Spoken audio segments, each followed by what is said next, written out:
Madame, Monsieur, bonsoir. Bienvenue à cette nouvelle édition de Géopolis cette semaine. Le sujet est a priori tabou, mais pourtant on en parle. Il s'agit de la santé des chefs d'État africains.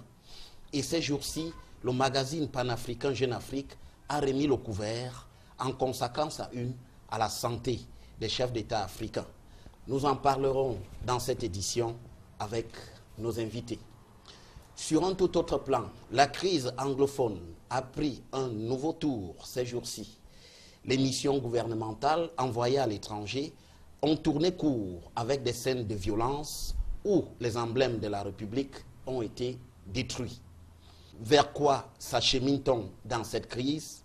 Nous en parlerons également dans cette édition de Géopolis. Enfin, la situation économique du Cameroun empire-t-elle? Faut-il considérer que le retour au Fonds monétaire international est un échec? Nous aborderons aussi cette question dans cette édition de Géopolis. Pour nous éclairer sur ces trois grands thèmes qui constituent cette édition de Géopolis cette semaine, deux invités sont là pour en parler. Joseph-Marie Elundo, bonsoir. Bonsoir Guy et merci pour l'invitation. Vous êtes économiste et acteur de la société civile, c'est bien cela? Oui, j'exerce comme consultant maintenant dans l'agro-industrie. D'accord. Dans le secteur, dans la filière cacao, qui est actuellement une filière que le gouvernement a choisie pour donner un peu de force, un peu de vigueur à l'économie nationale. Et peut-être pour répondre aux besoins urgents d'une mondialisation qui nous accule dans nos derniers retranchements, dont nous essayons d'apporter notre contribution en accompagnant les potentiels transformateurs qui sont déjà nombreux, qui sont 5 ou 6, des locaux qui veulent effectivement transformer environ 40% de la production nationale.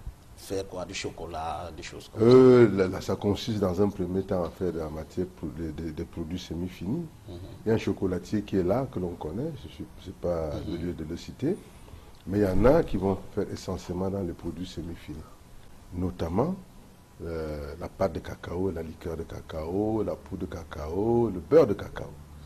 Et puis il y a les sous-produits tels que les tourteaux, les pellicules, etc., qui servent notamment à l'alimentation du bétail et puis engraisser les plantations.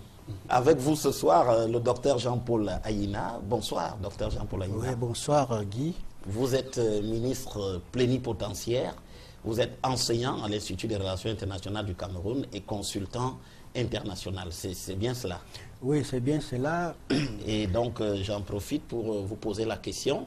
On entend parler de ministre plénipotentiaire. Qu'est-ce que cela veut dire? À quoi cela renvoie-t-il exactement? Oui, le grade de ministre plénipotentiaire, c'est un grade du corps de la diplomatie au Cameroun. C'est tout comme les autres corps de métier. Les administrateurs civils, les médecins et autres ont aussi leur hiérarchisation. Leur hiérarchisation dans la profession. Donc, pour faire carrière jusqu'au ministre plénipotentiaire, on est donc diplomate à la base, on est secrétaire des affaires étrangères, on est conseiller des affaires étrangères et on est ministre plénipotentiaire. Et évidemment, comme j'ai dit, pour le Cameroun, c'est le grade le plus élevé. Comme beaucoup de pays africains, dans beaucoup de pays africains, et même en Europe. Parce que dans certains pays d'Europe, il y a la dignité d'ambassadeur, c'est-à-dire qui coiffe. Nous, on n'a pas encore cette dignité ici, dans le corps de la diplomatie, mais ce qui coiffe, c'est le ministre plénipotentiaire. Évidemment, cela vous donne une autorité. Quand on est ministre plénipotentiaire, on peut exercer certaines fonctions. Vous connaissez, au niveau même du gouvernement, il y a certains ministres qui sont des ministres plénipotentiaires, qui sont des collègues, qui ont atteint ce grade-là, qui peuvent parler avec autorité devant les autres. Je suis consultant et enseignant, comme vous avez dit, consultant en relations internationales et en business international.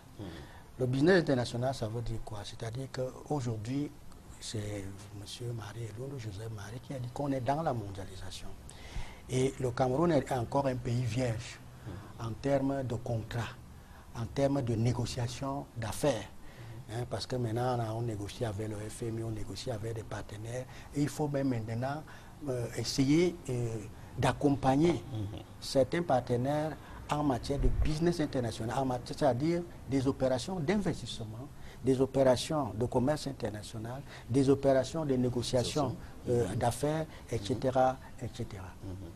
D'accord. Alors, merci d'avoir accepté notre invitation pour nous éclairer sur les 3 sujets qui constituent cette édition de Géopolis. Alors, d'entrée de jeu, parlons de la question de la santé des chefs d'État africains. C'est le magazine Jeune Afrique qui le met sur la table, mais il faut quand même dire que d'autres personnes en ont souvent parlé. Et je voudrais vous demander à vous, qu'est-ce que vous en pensez? La santé des chefs d'État africains, on voit le magazine Jeune Afrique qui va de pays en pays et qui parle de la santé des chefs d'État. Est-ce que c'est un sujet qui mérite qu'on s'y arrête, Joseph Marielundu? Bien sûr que c'est un sujet qui mérite qu'on s'y arrête. Vous savez, d'ailleurs c'est un vieux sujet. Je me rappelle à l'époque, je crois que c'est un confrère, l'Express, qui avait signé la une de son magazine avec un titre, je peux le citer à peu près de tête, ces malades qui nous gouvernent. Oui. C'était un article qui avait fait beaucoup parler de lui. Je crois que et c'est enseigné probablement dans les écoles de journalisme. Il faut dire qu'à ce sujet, il y a également un ouvrage qui a fait, qui est une référence à la matière. Pierre Lacoste, Pierre Rechnik, ces malades qui nous gouvernent, justement.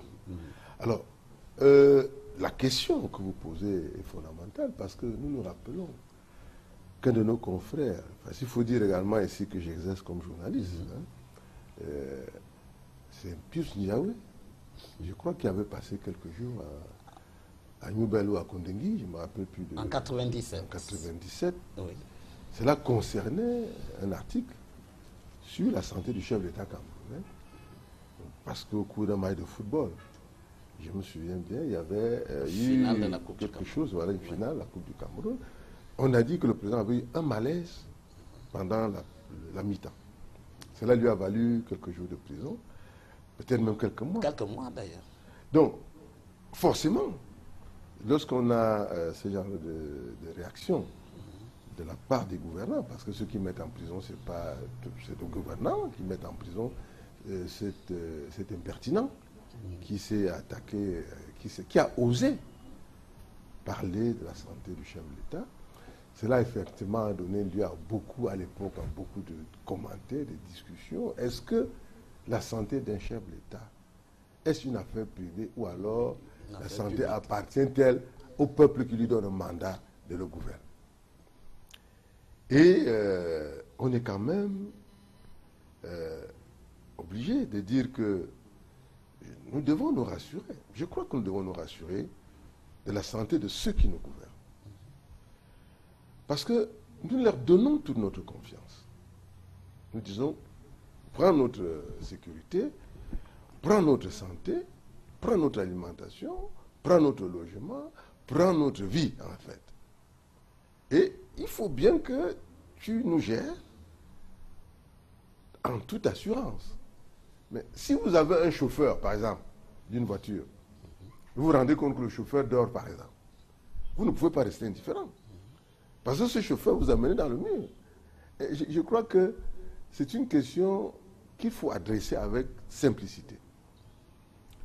Un chef d'État, même si on ne va pas chercher de quoi il souffre, on devrait quand même se rassurer qu'il est en bonne santé, ou relativement en bonne santé, parce que, vous savez, la santé est relative. Il y a des gens, quand vous voyez un président comme Bouteflika, qu'on n'a pas entendu depuis des années, mais qui gouverne un pays qui semble marcher. Bon, là aussi, on peut donc poser la question, est-ce que c'est donc important de connaître la santé du chef d'État?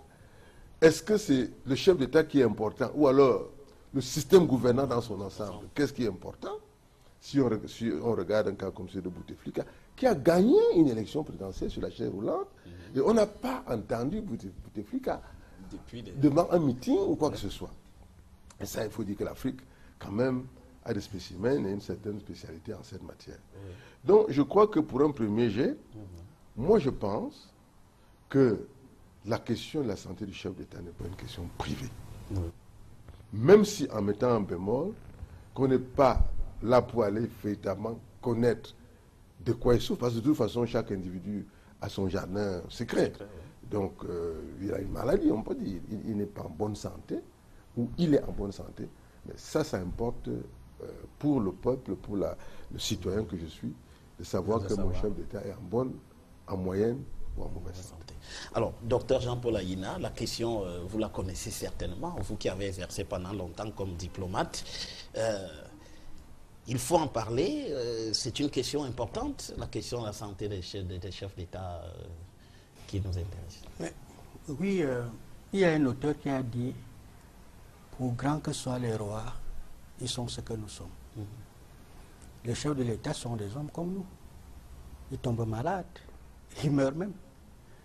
Mais Joseph Marie a dit quelque chose, c'est que le chef de l'État, sa santé peut même plus lui appartenir. Ça appartient au peuple qui l'a mis là, qui lui a confié son mandat. Donc à un moment donné, parce qu'il est, de par la Constitution, le garant de la permanence et de la continuité de l'État. Ça veut dire qu'il rassure. Lorsqu'il est là, il rassure. Quand on sait qu'il est en bonne santé ou qu'il donne l'impression qu'il est en bonne santé, il rassure. Mais lorsqu'on a des doutes, c'est une locomotive. Une locomotive, effectivement, doit donner toutes les garanties. Et je pense que le chef de l'État, on doit connaître. Le peuple doit connaître, son peuple doit savoir ce qu'il en est. Je ne sais pas. Il doit faire quoi? Publier un bulletin de santé? Non, non, de toute façon. On a quand même des cas qui sont avérés, je vais dire à la limite, trompeurs. Oui, parce que si on a publié les bulletins de santé. Je n'ai pas dit qu'il faut absolument publier tous les mois, je ne sais pas. Je dis d'une certaine manière, puisque c'est la locomotive, c'est le garant de la permanence et de la continuité de l'État. C'est à lui qu'on a confié, lui qui fait toute la politique de la nation. C'est lui qui définit. Donc, on est donc en droit, le peuple est en droit de savoir si son chef est en bonne santé. Il y a eu des cas, on peut quand même on ne peut pas dire tous les petits détails. Le président Kennedy, par exemple, était malade. Il avait mal au dos. Oui. On ne pouvait pas dire qu'il a mal au dos, on l'a massé. Il était dopé à la cortisone, c'est ça? Voilà. C'est qu'on a, donc, il avait mal à la cortisone, c'est ce qu'on a dit. Voilà, et dans son combat contre justement son homologue soviétique, on a dit qu'à un moment donné, notamment la crise des missiles à Cuba, il semblait bien que Kennedy était dopé par ces médicaments qu'il prenait. Voilà. Donc, moi j'ai vu, ça ce n'est pas un chef d'État, on avait une réunion des Nations Unies, une conférence des Nations Unies à Yaoundé. Le Premier ministre devait présider. Le Premier ministre Mafane, je le cite parce que j'étais là et j'étais l'un des acteurs, en tout cas, de la conférence. Bon, il est allé prendre la parole à la tribune, il a eu un malaise. Il allait même tomber. Oui. Mais si on disait que bon, on ne peut pas parler, mais là, ça peut être peut-être le surménage, parce que c'était le surménage, je crois.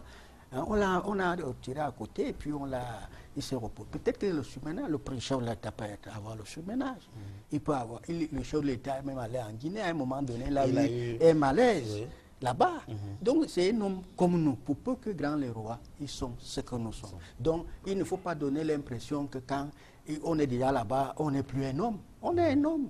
Il peut manger quelque chose, ça ne lui plaît pas, le ventre, ce qui est à l'intérieur, on ne sait pas qui est le chef d'État, qui n'est pas. Là, on avait parlé d'une gastro-entérite aiguë. Gastro-aiguë. Voilà, on a utilisé un terme. Le chef d'État, voilà. Donc, mais on ne peut pas donner tous les détails sur sa vie, mais à un moment donné, on sait que c'est lui qui tient la direction du pays, c'est lui qui est le garant de toute la crédibilité, de toute la permanence, de toute la continuité. Donc s'il est malade, les gens peuvent être inquiets.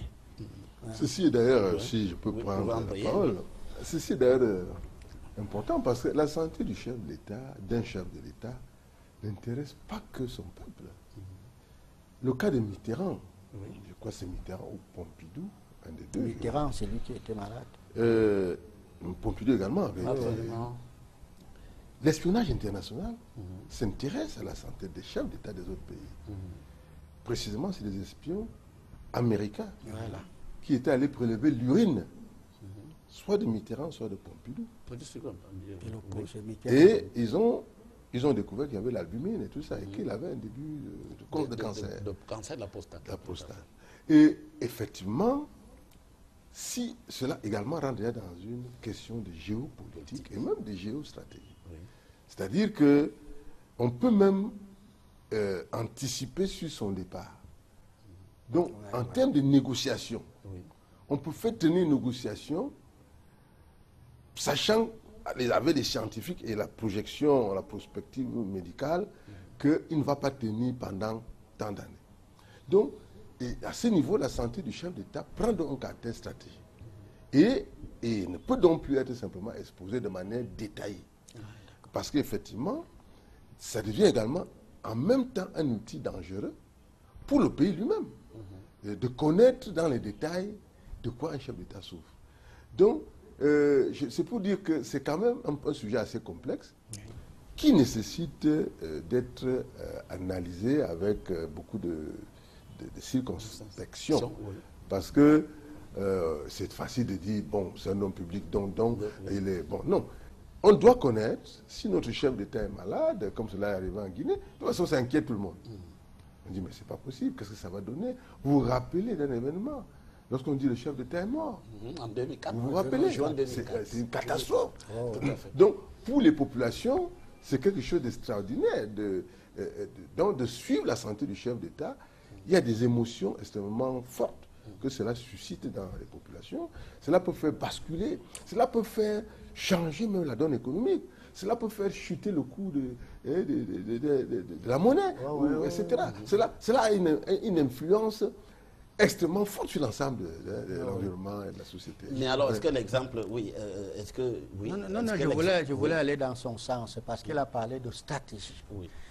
Comme aujourd'hui, nous sommes dans un monde globalisé, et où on s'épie. Oui. Effectivement, dans la stratégie, on fait de la projection et on fait de la prospective. Oui, tout à fait. Bon, dès lors qu'on sait qu'un chef de l'État peut ne pas tenir d'ici combien de temps, on peut déjà faire des spéculations de remplacement. Et ça, c'est vrai.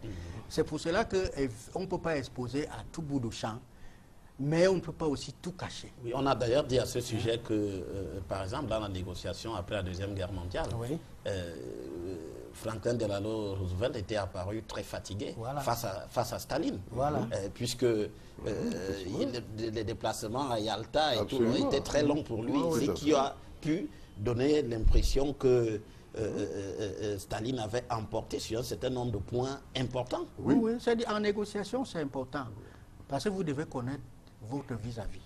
Votre son état d'esprit. Son état d'esprit, son état même de ses faibles, ses faiblesses et ses forces.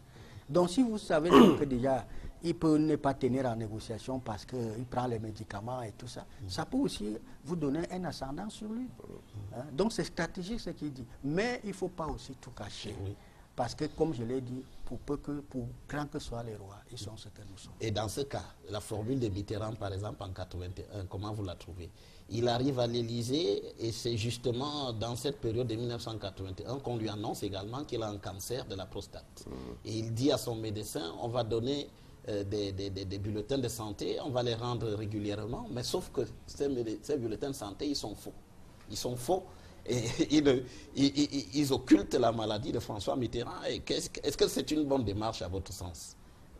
Vous savez, en politique, le bien et le mal ne s'entendent pas comme à l'église ou bien dans la religion chrétienne ou musulmane. La politique, comme disait Descartes, c'est le domaine de l'efficacité et du mensonge. Et d'ailleurs, ce qui est important en politique, c'est le résultat. Est-ce que cela a servi à Mitterrand? C'est ça la question qu'il faut poser. Cela a servi. Cela a servi parce que la présence à la tête d'un État, d'un chef d'État, dont la maladie est déclarée, connue.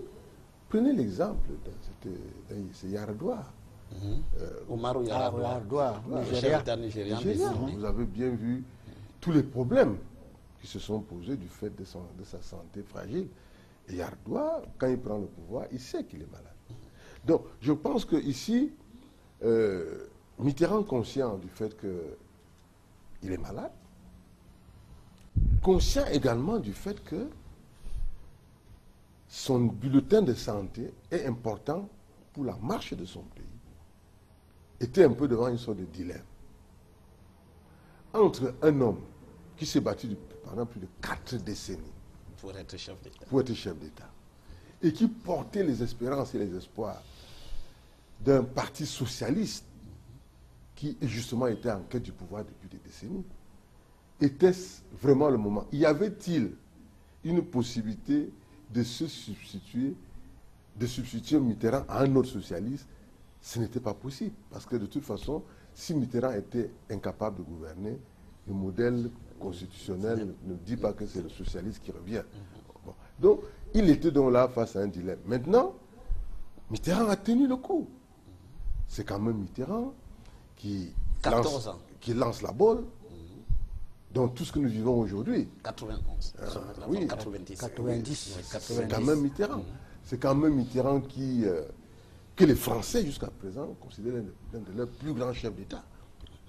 En termes de charisme, en termes même de développement de la France, en termes d'assurer la France d'être parmi les grands pays des grandes puissances. C'est parce que le charisme de Mitterrand était l'un des éléments de la crédibilité de la France. Aujourd'hui, vous voyez très bien que les gens en super santé qui font du footing tous les jours n'ont pas tenu pendant un mandat, n'est-ce pas? Des gens plus jeunes n'ont pas tenu. Donc, on peut dire que la démarche de Mitterrand, même si il a caché son état de santé réel, nous avons quand même aussi mis un bémol tout à l'heure en disant que on peut dire qu'un chef d'État n'est pas en très bonne santé, sans pour autant dire qu'il souffre d'un cancer ou, c'est pas moi, de la prostate, en donnant toutes les précisions. Donc, pour Mitterrand, ça a marché pendant 14 ans. Il a effectivement gouverné la France sans que les Français se rendent compte qu'effectivement, les chefs d'État étaient fatigués. Vous avez vu Mitterrand dans certains débats télévisés face à un Chirac. Pétillant. Il l'a battu à plate couture.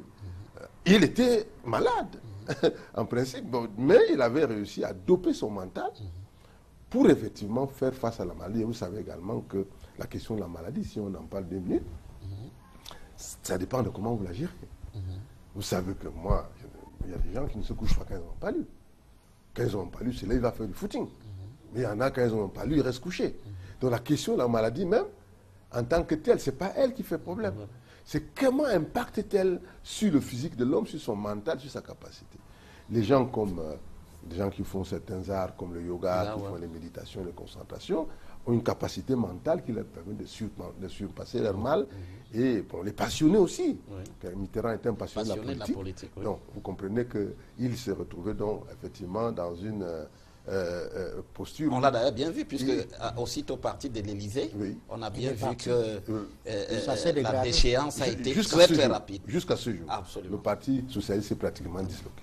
Je voulais ajouter ceci, qu'il y a 2 aspects sur la maladie ou le chef d'État, ou vous faites quelque chose comme ça. Il y a l'aspect du mensonge, même il a parlé de mensonge, et il y a l'aspect du leadership.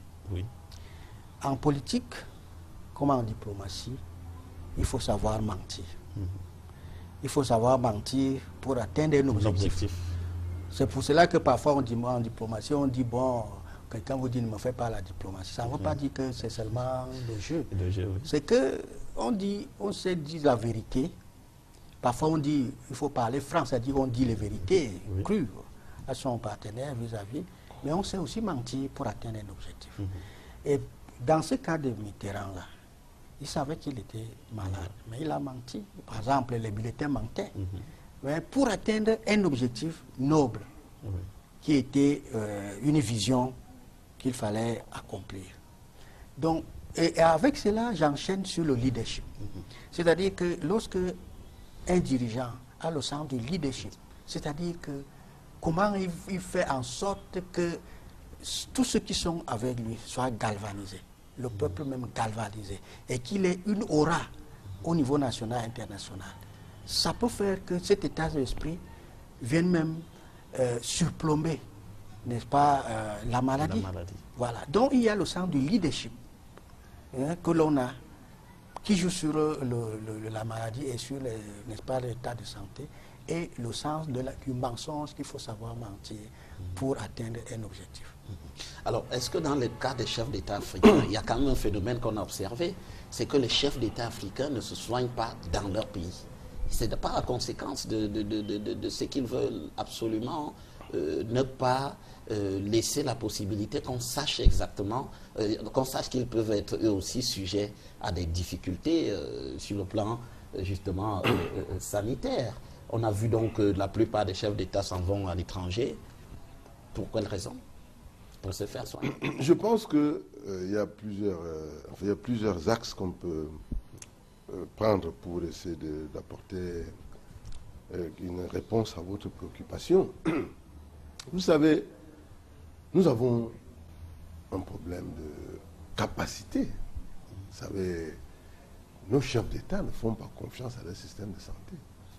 C'est curieux, mais c'est ça. Mais je crois qu'ils savent pourquoi, parce que vous savez, beaucoup, pas seulement les chefs d'État. Si nous prenons le cas du Cameroun, ce ne sont pas les meilleurs qui sont allés au CUS. Pour des raisons connues, on a acheté des places au CUS. Et parce qu'on a acheté des places au CUS, j'en parle avec certitude. Parce que mon fils a raté le CUS. Il avait eu son bac avec 15 ans et demi. Il a été admissible. Il a raté à l'admissibilité. Mais ce n'est pas ça qui est choquant.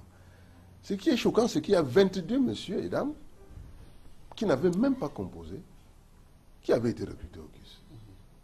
Donc, qui n'avaient fait preuve d'aucune compétence à l'entrée. Et qui vont être des médecins. Généralement, c'est des gens qui n'ont pas la vocation, parce qu'ils n'ont pas la passion. Donc, et on a développé comme ça d'année en année des promotions de cancre. Passez-moi l'expression. Je suis un peu dur, mais c'est la réalité. Et ce qui fait que, pour rire, il y a un sketch. Il y a un sketch d'un humoriste camerounais. Jean-Michel Cancan, qui dit d'ailleurs à son fils que si toi là tu es médecin, moi je ne viens pas me soigner là-bas. Parce qu'il sait que son fils, comment son fils est devenu médecin. Donc il y a cette chose-là que je crois. Et donc la suite c'est quoi? La suite c'est que au Cameroun, on va se soigner en Afrique du Sud.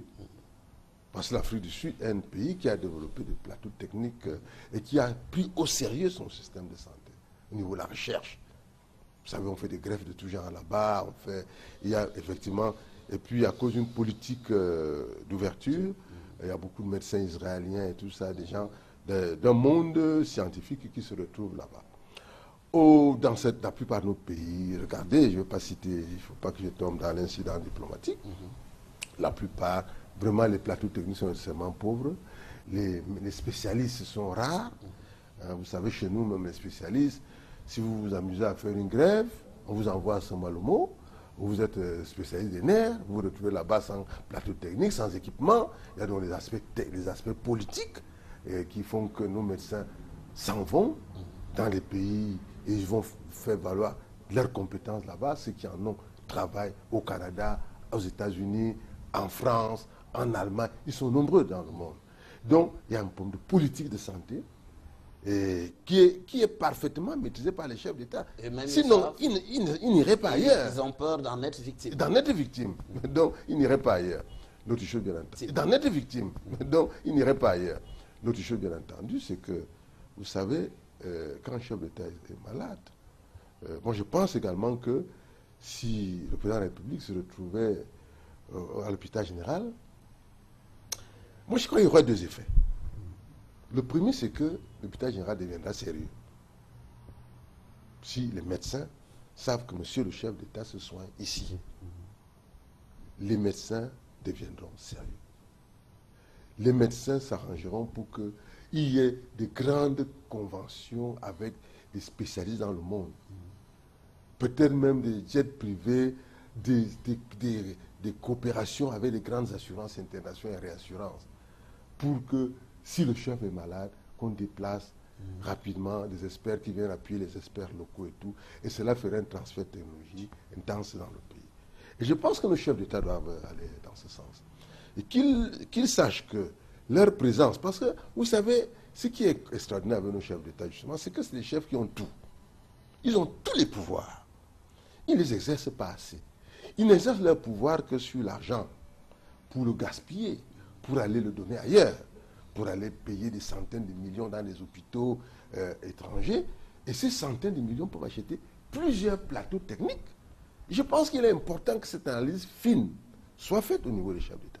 Et qu'ils se rendent compte de l'importance de leur charisme pour promouvoir le développement local. Si le chef d'État, je me rappelle, le chef d'État camerounais, Oboufoué était au pouvoir, était directeur général de la SNEC, oui.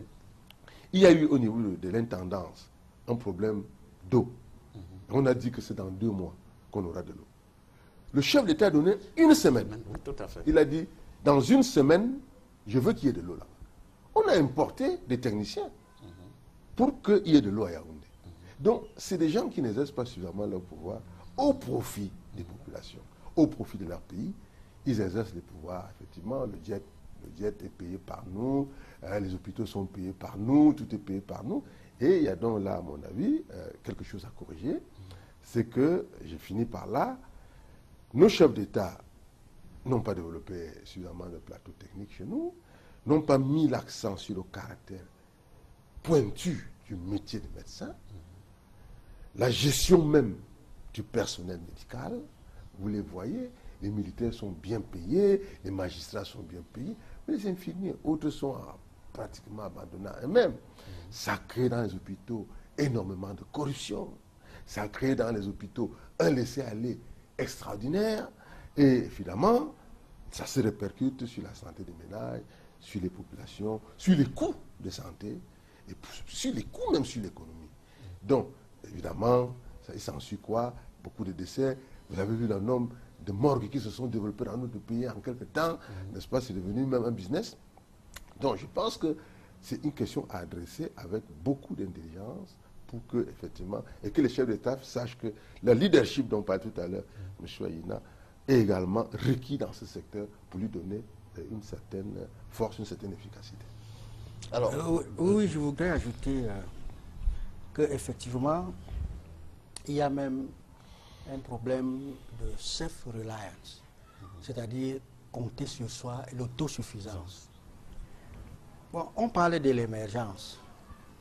Ça fait partie de l'émergence. C'est-à-dire quand on a des notions de leadership, l'Afrique du Sud a voulu, avec Mandela, bien avant lui et après lui, n'est-ce pas, que l'Afrique du Sud soit comme le pays arc-en-ciel, mais que ce soit un pays leader dans certains secteurs. On parlait de Cuba, aux Amériques, dans ce qui concerne la santé. Ça veut dire un pays apparemment pauvre matériellement, mais qui a émergé dans un secteur.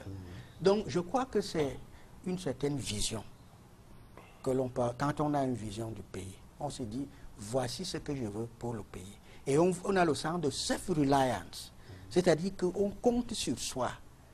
Et on fait le développement local. On ne compte pas d'abord sur l'étranger. Sur l'étranger. Je ne sais pas si c'est un complexe. Je ne sais pas. Parce qu'à un moment donné, même les gens, à un moment donné, les gens vont aller dans les universités étrangères pour aller faire, même pour les études secondaires. Pour ce qui est ici, ce qui vient de l'extérieur, c'est mieux. Ce qui est fait sur place, ce n'est pas mieux. Or qu'on va dans les mêmes écoles, même à l'étranger, on est assis avec les mêmes personnes, les blancs et consorts, on les dépasse même parfois. Donc je crois que c'est le sens que l'on a du pays qui peut faire en sorte qu'on se dise, voilà, pour qu'on émerge, c'est-à-dire qu'on sorte la tête de l'eau et qu'on reste même au-dessus. Parce que quand on parle d'émergence, on se dit, voilà, ça veut dire qu'on était quelque part, même sous l'eau, et on émerge, on a monté la tête. Et on monte la tête et on y reste, on devient leader. Est-ce qu'on veut être leader ou on veut être ses suiveurs? Nous, on a peut-être seulement la prétention d'être suiveur, mais il faut être leader. Et on est leader en quoi? On prend un domaine, on est leader. Voilà la santé de Cuba. On va se faire soigner, on va en Afrique. Je me suis dit, à un moment donné, j'étais en Éthiopie. L'Éthiopie fait les révisions d'avions. Les appareils, on révise là-bas. Et alors l'Éthiopie, c'est un secteur leader pour eux. Nous, on est secteur leader encore. Donc je pense que si un chef d'État veut faire en sorte que, par exemple, le secteur sanitaire hein, émerge véritablement. Et qu'on n'ait pas le complexe d'aller toujours ailleurs. Lui-même, il devra aller dans les hôpitaux. On dit, ça va booster. C'est-à-dire, en ce moment, on se dit, ah, c'est sérieux. Ça va développer les hôpitaux. Quand c'est ça, on sait que ces gros bonnets-là, ils sont dans les hôpitaux locaux.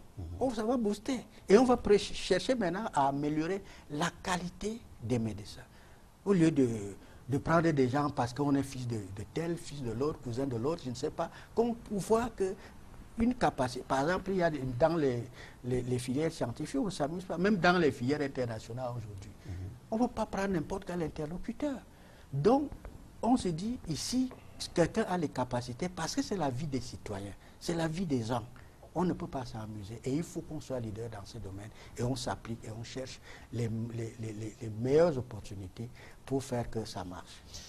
Voilà ce qu'on pouvait dire à propos de ce premier thème qui nous intéresse ce soir sur la santé des chefs d'État africains. Maintenant, passons au deuxième thème qui nous intéresse ce soir dans le cadre de cette émission Géopolis. Ce sont ces missions dépêchées par le gouvernement à l'étranger à l'effet de discuter avec les Camerounais qui résident de la crise anglophone ou des voies et moyens de sortie de cette crise. Mais sauf qu'on a observé que ces derniers jours, on a observé des actes très très violents avec la destruction des emblèmes, notamment le drapeau de la République au Canada qui a été brûlé dans la représentation diplomatique du Cameroun.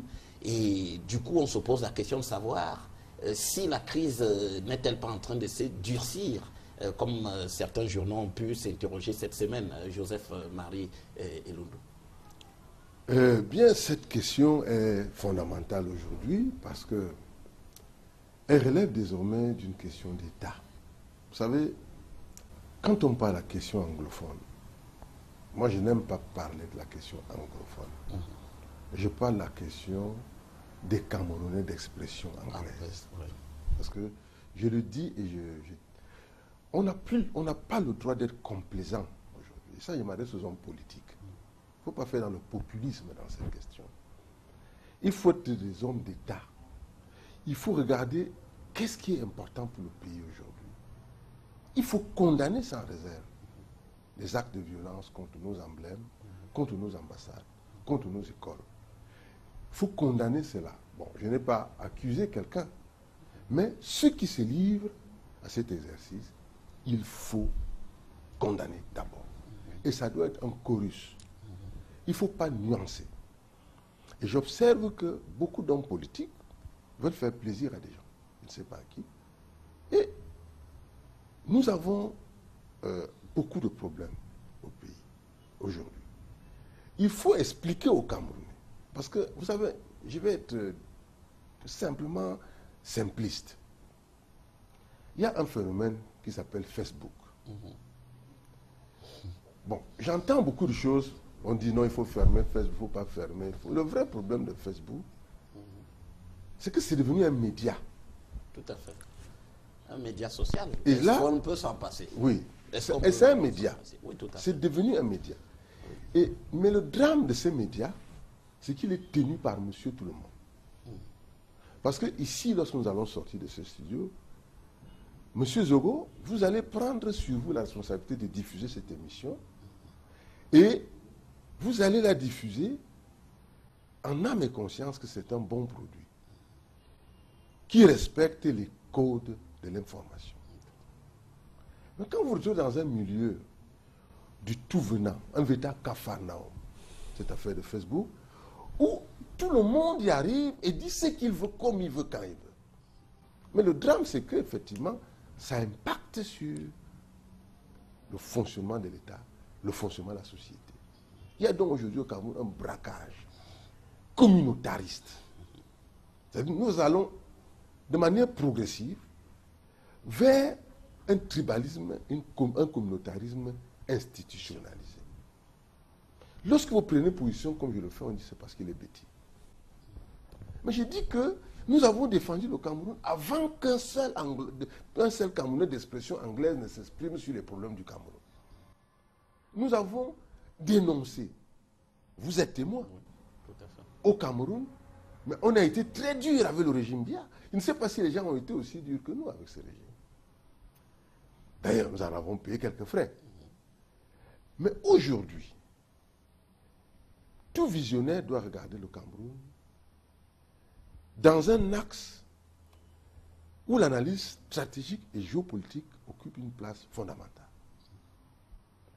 Vous ne pouvez pas avoir un pays réputé être un îlot de tranquillité, mais qui à l'est est menacé par une Centrafrique complètement déstructurée, qui a d'état que le nom. Vous avez au nord le phénomène Boko Haram. Je ne sais pas s'il y a un jour au Cameroun où il n'y a pas quelqu'un qui explose dans ces régions-là. Si vous allez dans les brousses de l'Est Cameroun, vous allez retrouver là-bas les anti-Balaka et consorts qui ont fui et qui se sont reconvertis en réfugiés et tout ça. Des gens qui ont du sang dans les mains. Toute la zone est infestée parce que c'est une zone minière. On aura un petit Katanga là-bas. Vous avez de tout là-bas, des Coréens, des Chinois. Et les élites de l'Est du pays ont chacun son exploitant là-bas dedans. Ces gens sont armés, monsieur. C'est-à-dire qu'un jour, vous allez aussi voir des gens se lever là-bas et dire, voici notre morceau du Cameroun. Vous avez donc maintenant la fameuse crise du Sud et du Nord-Ouest, qui se prépare depuis des années. Il faut que les Camerounais sachent que lorsqu'un État... Qui se prépare depuis des années. Moi, j'ai des documents. Je suis journaliste d'investigation. J'ai des documents. J'ai les noms des groupuscules. Ce n'est pas 2, 3 personnes, c'est une trentaine, une quarantaine de groupuscules depuis des années. Les noms et tout. Donc ce n'est pas une génération spontanée. Il y a certainement eu une affaire des avocats qui n'étaient pas contents, qu'il faut prendre en compte.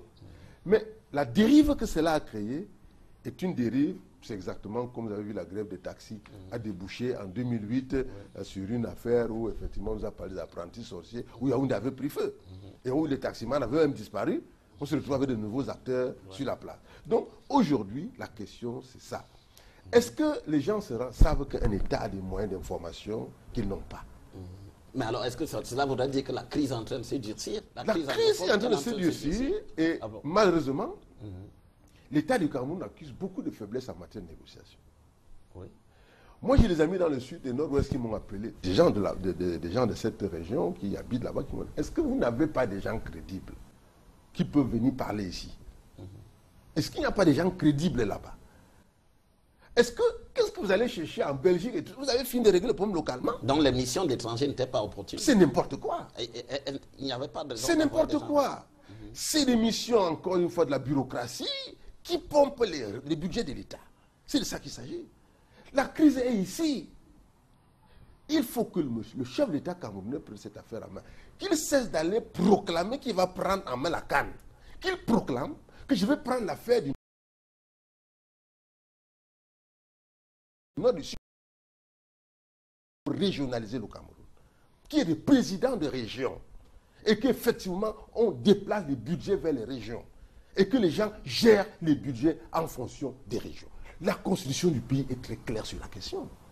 Alors, donc, cela voudrait dire également que si on vous suit très bien, Joseph Marié-Lundu, cela voudrait dire également que la crise est en train de se durcir, mais le gouvernement, en attendant de venir à ce que vous nous expliquez, le gouvernement vient de nous annoncer qu'on a arrêté, qu'on a pu interpeller des gens qui avaient des explosifs et tout. C'est grave à ce point? Mais c'est très grave. Vous savez, il a été prononcé des noms tabous. Sécession. Sécession est un nom, c'est une déclaration de guerre. Et les gens qui disent sécession ne s'amusent pas. Monsieur, vous êtes comme moi un chroniqueur de l'histoire du Cameroun. Rappelez-vous l'affaire Bakassi. Il y a 21 morts. Des gars qu'on a assassinés pendant qu'ils jouaient aux cartes. Et on nous avait informé à l'époque que les cagoules qu'on avait trouvées là-bas étaient des cagoules de la garde présidentielle camerounaise. Des armes avaient été emportées. Toute cette région, avec les problèmes du delta nigérien. Mais il peut avoir une force dans cette région qui est en train de travailler pour déstabiliser définitivement le pays. Et je pense qu'il ne faut pas que les Camerounais s'amusent. Moi, j'ai couvert la guerre du Congo. 97. 97. Oui. Moi, j'ai couvert la guerre du Congo. J'étais aux côtés de Mohamed Chanoun, qui était à l'époque le représentant des Nations Unies dans la région. Oui, tout à fait. Et j'avais publié dans le journal de développement, dont j'étais directeur de publication, sur la question. Et je vais appeler les Camerounais en leur disant, attention, ce que vous entendez, la guerre, ce que vous entendez, la guerre civile, c'est une chose qu'il ne faut pas admettre. Imaginez dans un pays, encore dans un pays comme le Cameroun, avec sa multitude de petits groupes de gens, avec le caractère diversifié de sa biodiversité. Vous avez les montagnes de l'Est, de l'Ouest, les plaines du centre, etc. Toutes zones qui peuvent permettre à chaque petite région ici de trouver son petit territoire de guerre. Écoutez, dans notre pays, quels sont les gens qui travaillent dans nos villages? Ce n'est pas les Bamenda. Mais comment ça va se passer? On va les chasser tous? Est-ce que les gens qui initient ce genre de choses ont même suivi l'histoire du Cameroun? Mon père était soldat. Nous étions au Cameroun occidental. C'est Ahidjo qui a libéré le Cameroun occidental de l'emprise des Biafrais. Toute l'économie dans les années 70 du pays anglophone, d'expression anglaise, on appelle le Cameroun occidental à l'époque, était entre les mains des Biafrais. Il y avait la fête de l'Ignam, que vous avez lu dans le livre de Chino Achebe, Le Monde s'effondre. La fête de l'Ignam se faisait à Mouyouka. Donc la culture était en train de s'installer. Lorsque Amadou Ahidjo, je me souviens, j'étais gamin, j'ai vu les Ibo assis dans le camp des gendarmes. On les transportait par camion, ils allaient par la Cross River pour rentrer dans leur pays pour libérer cette région. Il me semble qu'il ne faut pas que les gens fassent du rétro-pédalage dans l'histoire. L'histoire est un continuum. L'histoire est dynamique. Et il ne faut pas que les gens recréent. Ces gens sont incapables d'affronter l'avenir. Qui laissent la place à ceux qui en ont la compétence. On ne peut pas être dans une Afrique qui veut se construire face à un monde qui se consolide en bloc. Bloc de l'Europe de l'Ouest, bloc de l'Europe de l'Est, bloc de l'Amérique. Et nous, ici, on essaie une petite balkanisation complètement primitive. On ne peut pas continuer à vivre avec des gens qui ont un esprit grégaire, qui pensent que les petits anglophones, les Bakouis, les machins, vont se mettre entre eux. Les adversaires du petit Camerounais de demain, c'est qui? Ce n'est pas le Bamileke, ne va pas être face à l'Éton. Il sera face aux Japonais, aux Chinois, aux Brésiliens, aux Coréens. Aux Coréens qui a sa bombe atomique. De quoi parlons-nous? Mais sortons de cette guerre complètement primaire, tribalistique, et regardons, levons la tête un seul moment et observons les vrais adversaires. Alors, oui, docteur Ayina. Le problème aux questions anglophones, c'est un problème complexe. Complexe, mais aussi simple. Parce que c'est un problème culturel à la base. Oui. Être anglophone ou francophone, simplement, ça veut dire qu'on peut s'exprimer de façon intelligible, qu'on puisse vous comprendre en anglais ou en français. On est anglophone parce qu'on peut s'exprimer en anglais. Moi, j'ai une culture anglophone, hein. J'écris même en anglais, même les articles. Mais je ne peux pas, dans le cadre du Cameroun, dire que je suis anglophone. Non, mais j'ai eu une formation anglophone. Hein? Donc, j'ai enseigné l'anglais à un certain niveau. Bon, donc ça veut dire quoi? Je veux dire, comme le disait José Marie, on ne devrait pas bâtir une division à partir d'une langue. La langue, comme le disait le professeur, le regretté Bernard Fondon, c'est une porte d'ouverture. Ça doit nous permettre de nous ouvrir sur le monde, qu'on ait des opportunités à gauche et à droite. Le Cameroun, à un moment donné, c'était le ni francophonie, ni Commonwealth, du temps de l'ancien président. Et je me rappelle, quand j'entrais au ministère comme jeune diplomate, il y a eu une conférence des ambassadeurs. Le président actuel venait de prêter serment et on a pris des résolutions. En fait, on a fait des recommandations en disant que le monde est ouvert, il faut prendre des opportunités ici et là. Il faut qu'on soit à la fois à la francophonie et au Commonwealth. À la suite, ça a marché. Donc, je ne pense pas que le monde, parce qu'on parle anglais ou parle ceci, ça s'est réduit à ça. Seulement, il ne faut pas aussi que on négocie sur le positionnement, sur les positions. Moi, je suis un négociateur en tant que diplomate. C'est-à-dire quoi? C'est-à-dire que l'expérience, si vous négociez à partir de positions, que moi je tiens telle position, si ce n'est pas ça, ça ne marche pas. La négociation va capoter. C'est ce qui s'est passé. Je crois que les deux parties, même les enfants à la maison, on peut avoir des querelles. On s'assoit, on dit, vous là, quel est le problème? Si c'est la famille, toi, quel est ton problème? Quelle est la motivation profonde? Qu'est-ce qui motive cette position? Alors, on vous dit, la motivation, voilà ce que moi je réclame. L'autre dit, voilà ce que je réclame. Parce que les anglophones parlaient de root cause. Quelle est la racine du problème? La cause profonde, les raisons profondes, les motivations profondes. Là, on va à l'étranger pour expliquer. Oui. Alors que ça se passe ici. Ces missions à l'étranger, quels peuvent être les objectifs du gouvernement? Est-ce que le gouvernement ne se dit pas? Parce que là, M. Elundo a accablé le gouvernement. Il dit que le gouvernement n'a pas, la crise se passe ici. Mais on sait aussi que les acteurs de cette crise sont à l'étranger. Parfois les financiers ou alors ceux-mêmes, quelquefois, qui peuvent donner des consignes. Est-ce qu'il n'était pas utile d'aller discuter avec eux, essayer de comprendre? Il faut même déjà les identifier. Oui. C'est-à-dire que pour aller discuter, moi je pensais que peut-être pour aller à la diaspora, mais il faut identifier déjà, peut-être qu'ils savent qui ils sont. Moi je pense que ça se passe ici. Quand ça se passe ici, s'il y a quelque chose qui, un clic, un déclic, je vais dire, le chef de l'État, qui connaît la situation, qui est là depuis les années 62, il connaît cette situation, d'une façon ou d'une autre, en fait, les étapes, les grandes étapes des négociations. Il connaît de la quand on était État fédéral, du fédéralisme, jusqu'à l'État unitaire. Il connaît. Donc, il connaît les acteurs qui peuvent être influents. Moi, je pense que c'est le dialogue entre les frères. On se dit quelles sont les motivations profondes au Cameroun. Si c'est au Cameroun, les autres vont être informés qu'au Cameroun, il y a une négociation là-bas. Il y a un comité qui s'occupe véritablement de savoir pourquoi tu fais ça. On est pour un État unitaire. Et Luno disait tout à l'heure, au moment où les pays se forment en bloc, pour être grand, déjà l'Afrique centrale même, 6 États de la CEMAC, ça ne fait pas 60 millions d'habitants. Ça ne fait pas. Alors qu'il y a les pays seuls comme le Nigeria, ça a plus de 150 millions. Hein? Nous, ici, là, le Cameroun, c'est peut-être 25 millions. Ça ne veut rien dire.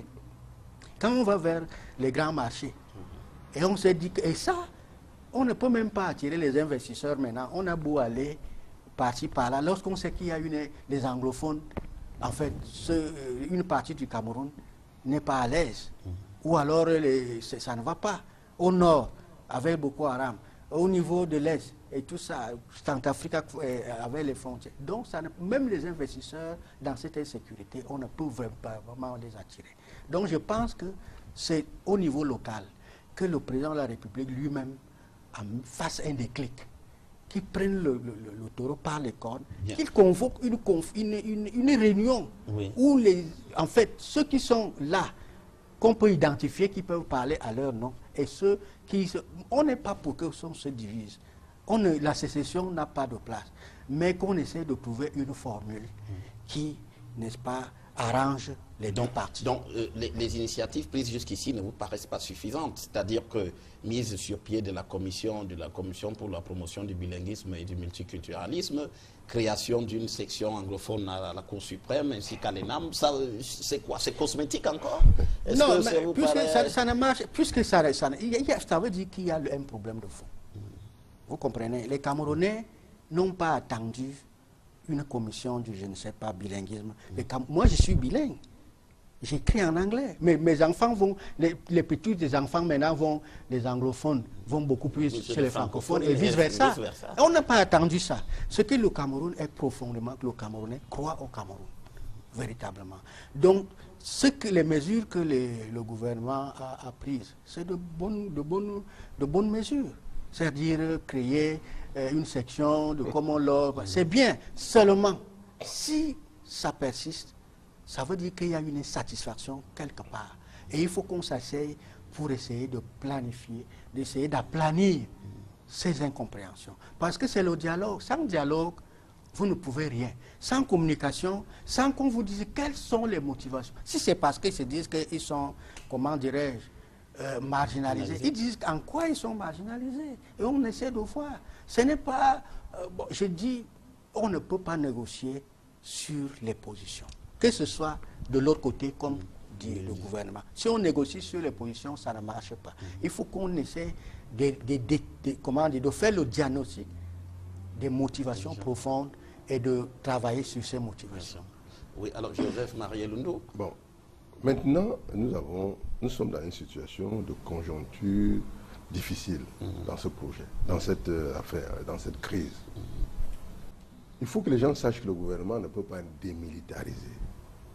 Dans le contexte actuel. Oui, il ne peut pas démilitariser. Oui, parce qu'on demande la démilitarisation.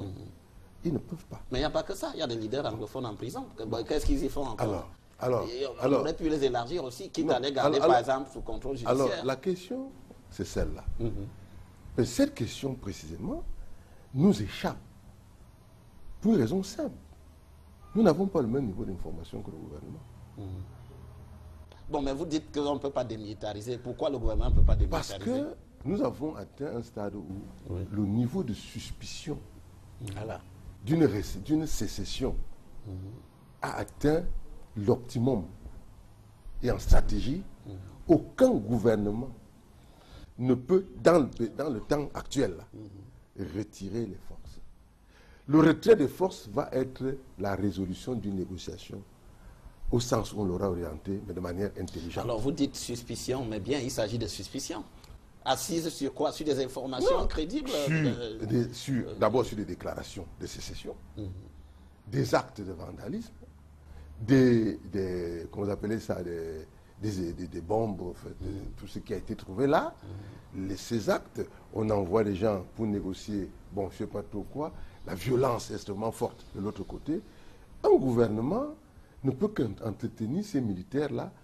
C'est la dernière chose à faire. On ne sait pas si on enlève ces gens, est-ce que finalement leur présence n'est pas... On est au stade de la dissuasion, en fait. Alors, est-ce qu'on devrait comprendre, Joseph Marielundou, est-ce qu'on devrait comprendre que dans la partie anglophone, ceux qui sont pour la sécession sont majoritaires?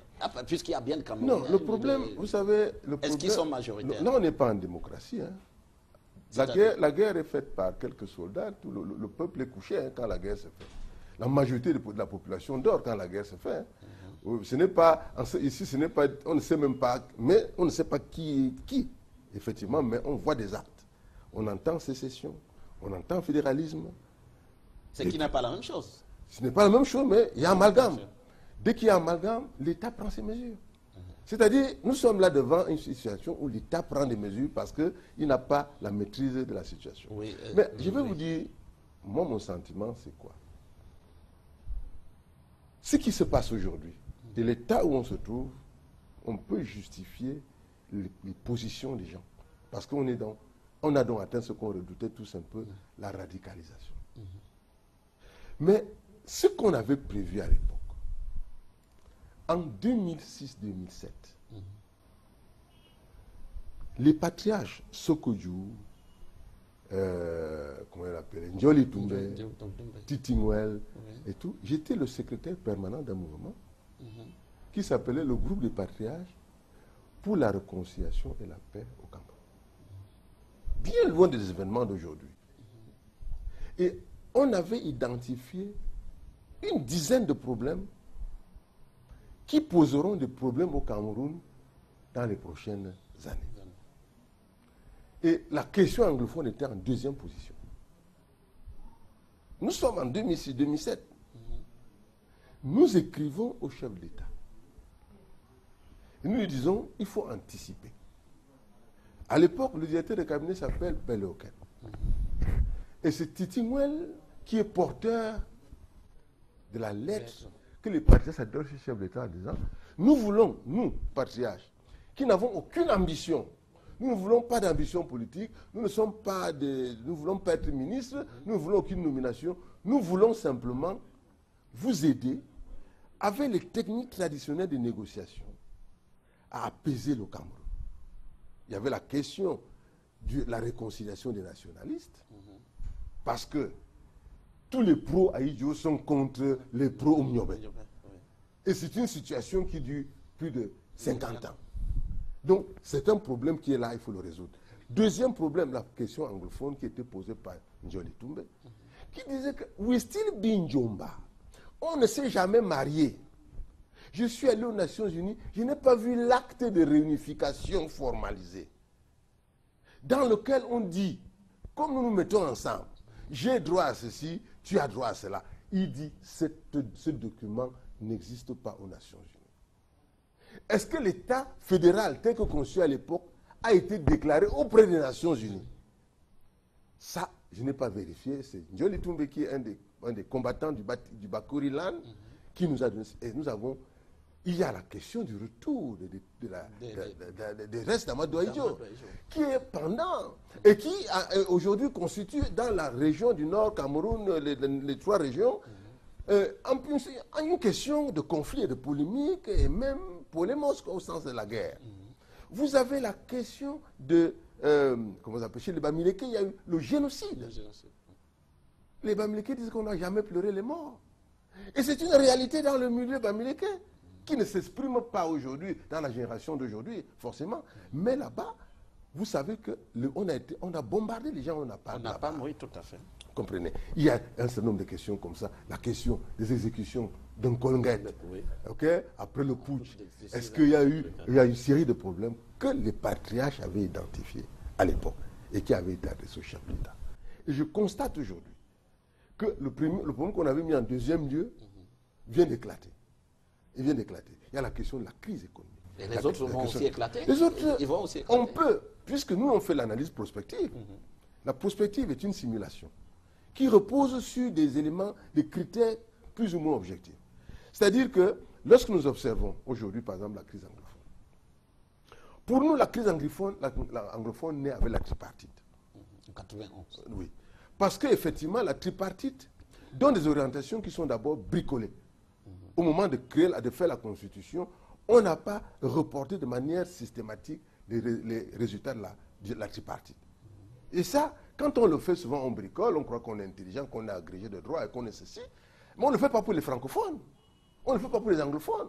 On le fait pour un petit groupe d'individus qui se croient éternels, n'est-ce pas, et qui n'a pas de vision pour le Cameroun. Lorsque la question de la décentralisation est posée dans la Constitution, et le chef de l'État dit, après qu'on ait créé un Sénat qui est entré par la fenêtre, il dit, maintenant que la question, le Sénat est là, on a réglé tous les problèmes politiques. J'étais des acteurs qui disaient non, il y a un problème. Ce Sénat est boiteux. Il y a les régions, les conseillers régionaux qui n'ont pas été élus. Absolument. Ils n'ont pas voté ces gens. Il faut absolument remettre, il faut dire maintenant. Et pour finir que nous avons hérité de la Constitution de la 5e République française. C'est de 58. Oui, qui est une constitution qui fait du chef d'État ce que Mathias Rounan appelle le président empereur. Absolument. Et c'est l'un de nos problèmes. Il se trouve donc dans ce pays, pour que quoi que ce soit bouge, le chef de l'État doit intervenir. Et le chef d'État camerounais est devenu un empereur qui ne veut pas partager son pouvoir. Nous demandons au chef de l'État de nous créer une nouvelle constitution, à défaut d'appliquer celle qui est là. Qu'il laisse un peu de son pouvoir à des présidents de région. Qu'il laisse un peu de son pouvoir à des présidents de région, qui gardent les aspects régaliens de la gestion de l'État, l'armée, la diplomatie, la monnaie, etc. Mais qu'il accorde aux régions la capacité de s'autogérer. Quand moi j'étais gamin, il y avait PWD qu'on appelle PWD de Bamenda. C'était les travaux publics. Oui. Aujourd'hui, les bourbiers que vous voyez dans les régions n'existaient pas. Pourquoi? Parce que chaque année, on faisait le reprofilage des routes. Et aujourd'hui, tout est en train de se bloquer. Que le chef d'État sorte du football. Qu'il se mette dans l'axe du développement du Cameroun. Il est dans le football. De la paix au Cameroun. La paix qu'il programme est en danger en ce moment. Il est dans le football. Qu'il proclame que j'en fais une affaire personnelle. Qu'il le dise au Cameroun. J'en fais désormais une affaire personnel. Donc, j'ai fait appliquer on a donné depuis Marafa une histoire de décentralisation qui n'a ni tête ni queue. Pourquoi les gens croient qu'à Yaoundé, ils doivent gérer tout le Cameroun? Je vous pose une question. Croyez-vous que la gestion de l'eau qu'on fait à Dibuncha est la même à Maroua? Le gars de Dibuncha qui a une pluie tous les jours gère l'eau différemment. L'eau est une question de culture. Décentralisez. Faites en sorte, par exemple, qu'il y ait 10 sociétés régionales des eaux. Ce sont des choses qui créent des emplois, qui développent une culture locale. Et c'est là qu'on va donc voir la réalité culturelle des peuples. Parce qu'il n'y a pas une culture anglophone au Cameroun. Parce que quand vous allez en pays anglophone, à la frontière de Bamenda, vous avez les anglophones et les Bamileke qui sont de même famille. Vous savez que les Sawa et les Bakweri sont des Sawa comme les Douala et tout. S'il y a donc des gens qui ont un socle culturel, c'est ces gens-là. Au Cameroun, on peut diviser à peu près en 8 grands groupes. Des gens, les anthropologues ont fait ce schéma. Tout cela est prêt. Il me semble qu'aujourd'hui, donc, soyons... Bon, c'était bien de mentir un peu, comme disait tout à l'heure le diplomate, qu'on peut mentir, mais l'heure est arrivée où il faut tout ouvrir maintenant. On ne peut plus continuer dans l'axe actuel parce que cet axe est dangereux pour notre pays, pour sa stabilité et pour l'avenir de notre pays. Docteur Aïna? Oui. Oui, je voulais aller dans le sens de Joseph Marie pour dire que maintenant, la suspicion et la radicalisation sont devenues très profondes. Il faut maintenant, pour le chef de l'État, ce qu'on appelle en anglais le confidence building measures, c'est-à-dire des mesures de rétablissement de la confiance. Je me rappelle en 2002, quand on avait le problème avec le Nigeria sur Bakassi, 2002, on nous a envoyé au Nigeria, je faisais partie de la délégation, pour le confidence building. C'est-à-dire qu'avant, on attendait... on attendait le verdict de la CIG. Le CIG, qui est venu peut-être le 12 quelque chose après. Ça n'a pas tardé. Mais avant ça, on nous a envoyé que bon, on va accepter le verdict, quel que soit les cas. Et on nous a même mis dans les commissions, ceci, économique, ceci, cela. Il nous faut aujourd'hui, pour établir ça, cette confiance, des mesures de confidence building. Mais lui, il dit qu'on ne peut pas démilitariser. Pourquoi on ne peut pas démilitariser? Ça peut être un des éléments. Ça peut être un début de déclic. Cela va se jouer dans ce qu'il dit, dans les mesures de retour à la confiance. Mais ça ne peut pas être une mesure isolée. Voilà. C'est dans un cadre. Ça veut dire que quand on s'assoit, on s'assoit et on va dire, voilà, telle mesure on peut prendre. On peut même démilitariser si c'est une mesure. La tripartite a résolu des problèmes. Un certain nombre de problèmes. Donc on s'assoit, dit, cette affaire, ça va déjà à un an presque. C'était en octobre que ça a commencé. Bientôt octobre. Mais on se dit, non, on ne peut pas négocier sur les positions. Absolument. Il faut quelque chose comme... on cède un peu, on fait des concessions. Vous l'avez dit. Voilà. Confidence. Donc la confiance. Le confidence building là, c'est ça qu'il faut. Et il faut que le président de la République prenne son... Qu'il s'implique personnellement et il dit voilà, je fais ceci pour préserver la paix. Ce n'est pas une affaire. Parce que sinon, tout le monde, chacun, il y a des qui veulent préserver leur pain quotidien. Bien entendu. Que voilà, vraiment, c'est comme ça. On prend le courage et on dit voilà, on fait comme ça. On peut même prendre des mesures. Oui, que le gouvernement sorte, je ne prends pas la parole de M. Aïna, que le gouvernement sorte de sa condescendance. Parce que vous avez dans cette affaire deux axes. Vous avez des hommes politiques cachés dans le gouvernement, mais qui sont en réalité des bureaucrates, qui en même temps jouent un jeu trouble pour leur intérêt. Beaucoup de gens qui font les propositions, allons à l'étranger et tout, c'est pour leurs intérêts. C'est les missions. Pour les missions. Ça veut dire que beaucoup de gens n'ont pas encore pris la mesure du problème. Et c'est pour ça que je suis d'accord qu'avec le professeur Aïna, il y a nécessité de créer une grande commission réellement faite de fonds, faite de chefs, des gens crédibles du Cameroun. Le Cameroun en a. Parce que le multiculturalisme, je suis désolé, c'est un truc qui ronfle. c'est un truc qui veut strictement rien dire. Je vous dis, je l'ai toujours dit, ça là, ce n'est même pas cosmétique, c'est inintelligent. Bon, vous prenez des gens, vous donnez la présidence à Moussongue, le secrétariat général à Chiazafor. Pourquoi vous donnez donc tout ça aux anglophones? En fait, c'est quoi?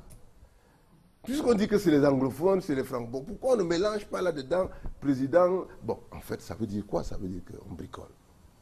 Et M. Zogo, on ne peut pas continuer à bricoler dans cette affaire. Cette affaire peut nous amener très loin dans la paix et la sécurité de notre pays. Alors, merci pour ces explications et ces avis.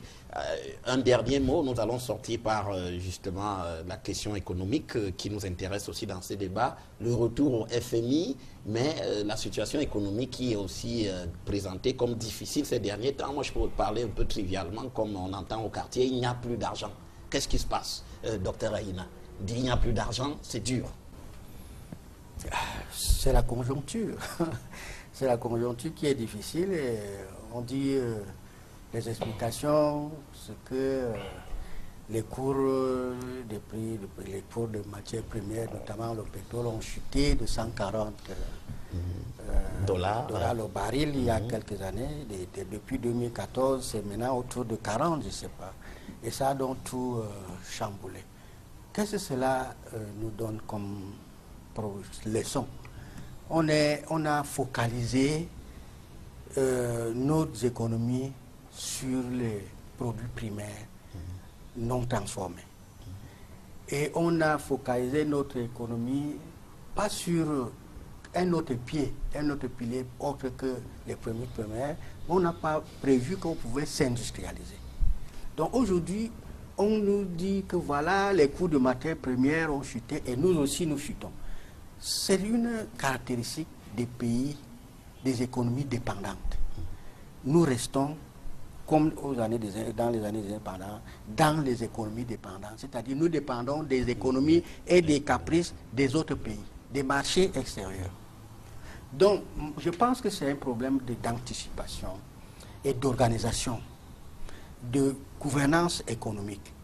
Parce que, pour ceux qui sont des chrétiens, on a parlé de l'histoire de Joseph qui est parti en Égypte et qui parlait des périodes des vaches maigres et des vaches grasses. Mais nous, on ne sait jamais prévoir, on ne sait jamais anticiper. On ne tire même pas les leçons du passé. On sort de l'ajustement plus de 20 ans, de 86-87 jusqu'à 2006. 20 ans d'ajustement, d'austérité, de difficultés. Les gens sont morts. L'autre sont vraiment perdu tout, des emplois. Et on nous dit vraiment c'est difficile. Bon, on est dans la mondialisation, les économies sont interdépendantes, c'est vrai, mais il faut aussi savoir s'organiser, créer sa propre voie pour ne pas compter seulement sur les ressources primaires non transformées. Et peut-être, par exemple, il y a certains pays en Afrique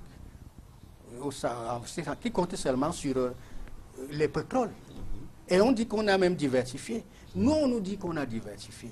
On a diversifié comment? Parce que peut-être on a, en plus du pétrole, on a le cacao, on a le coton, on a la banane. Et ça, c'est diversifié quand ce n'est pas transformé. Il faut diversifier en cherchant aussi des marchés différents.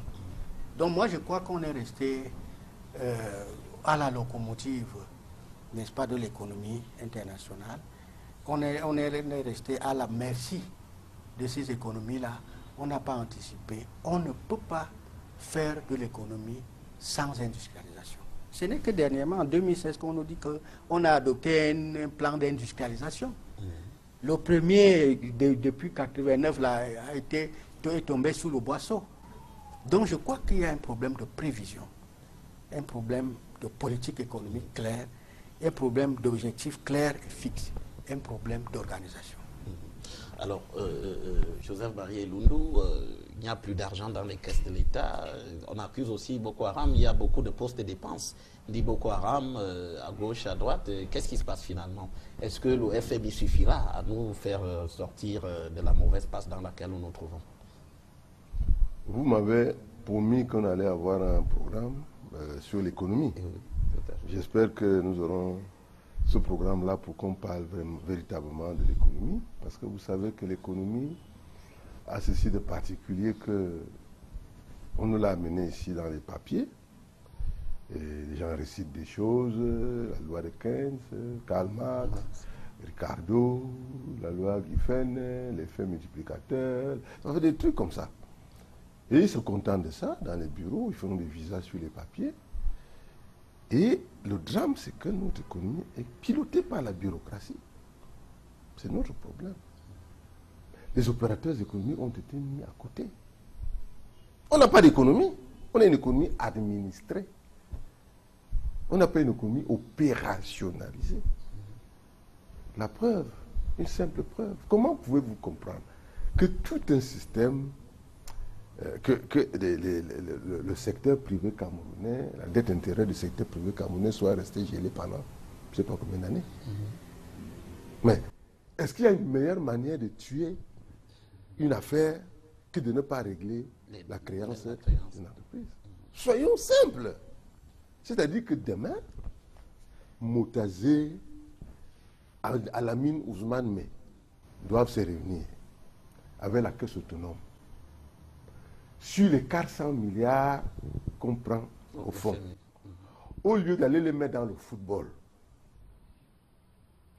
d'acheter 16 voitures pour un comité de je ne sais quoi qui va contrôler quoi à la CAN. Le marché est passé 576 millions pour l'achat de 16 voitures, alors que la dette intérieure des opérateurs économiques n'est pas payée. C'est complètement irrationnel.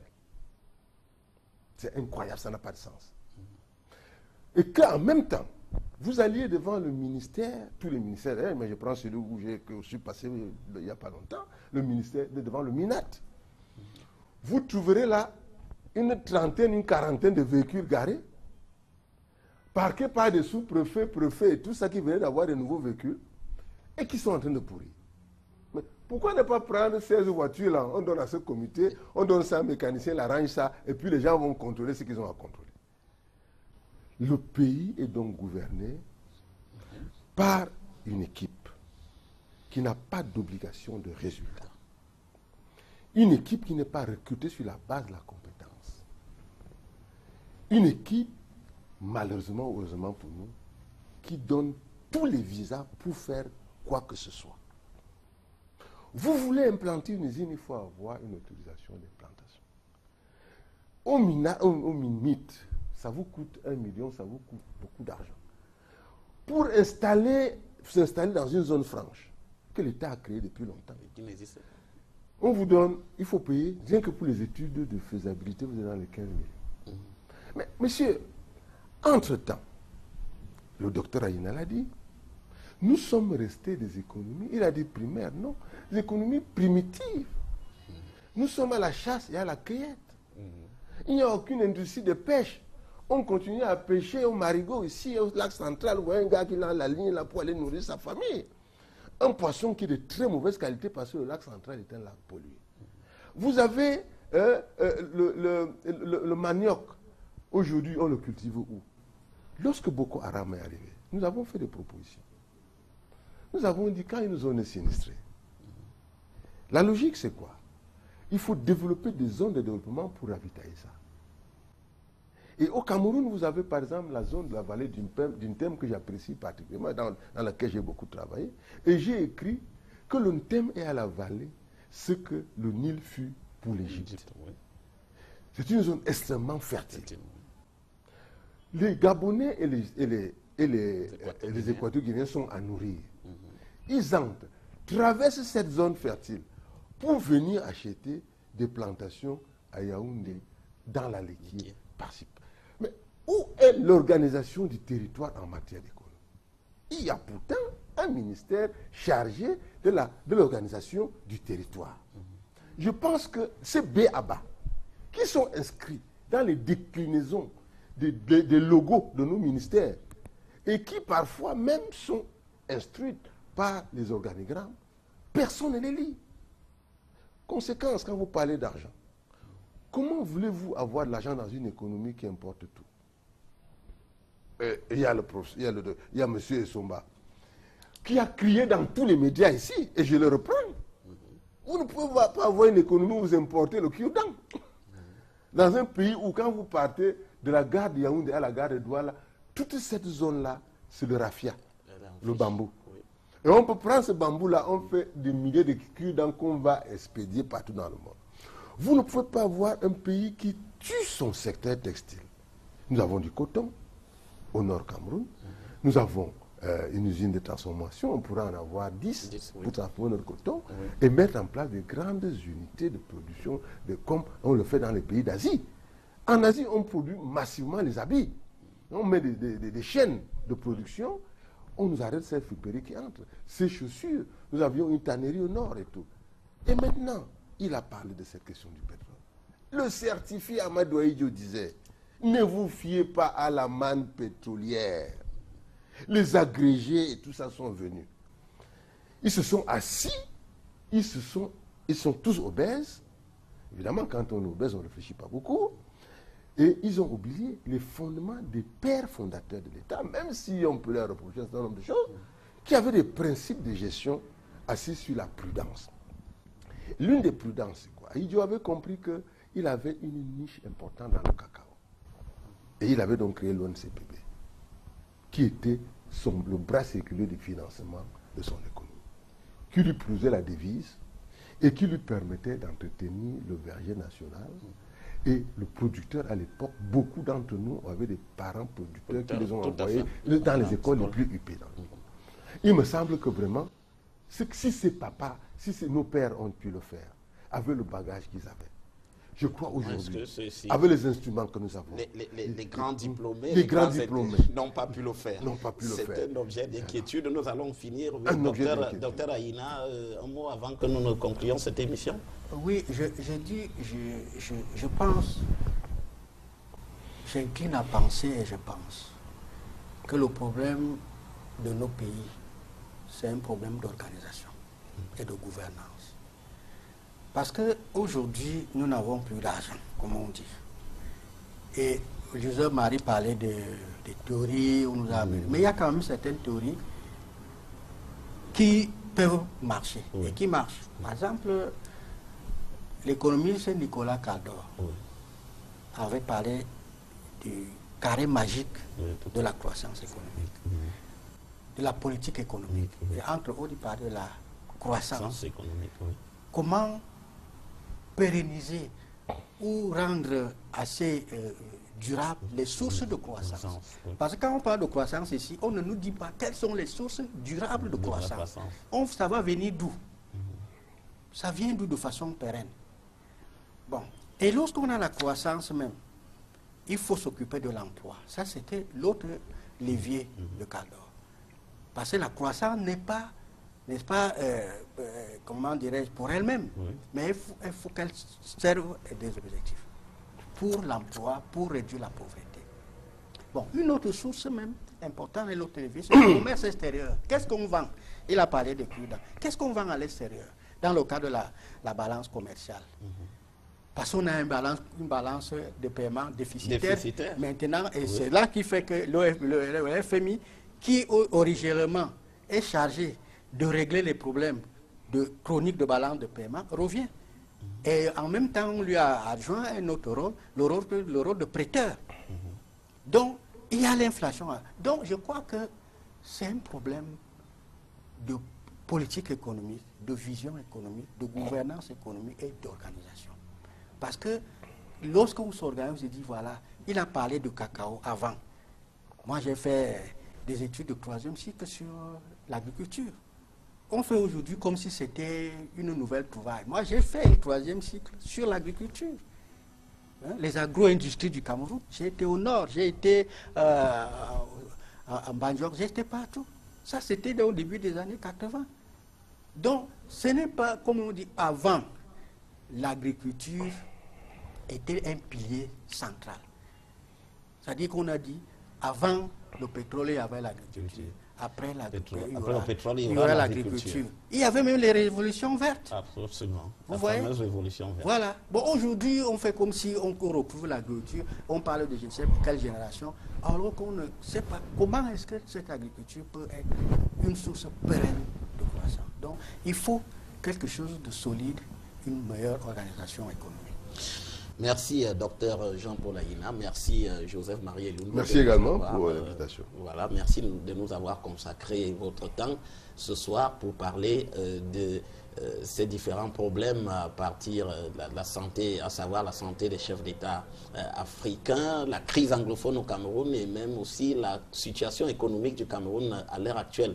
Je vous remercie également, chers téléspectateurs, de nous avoir suivis pendant 90 minutes.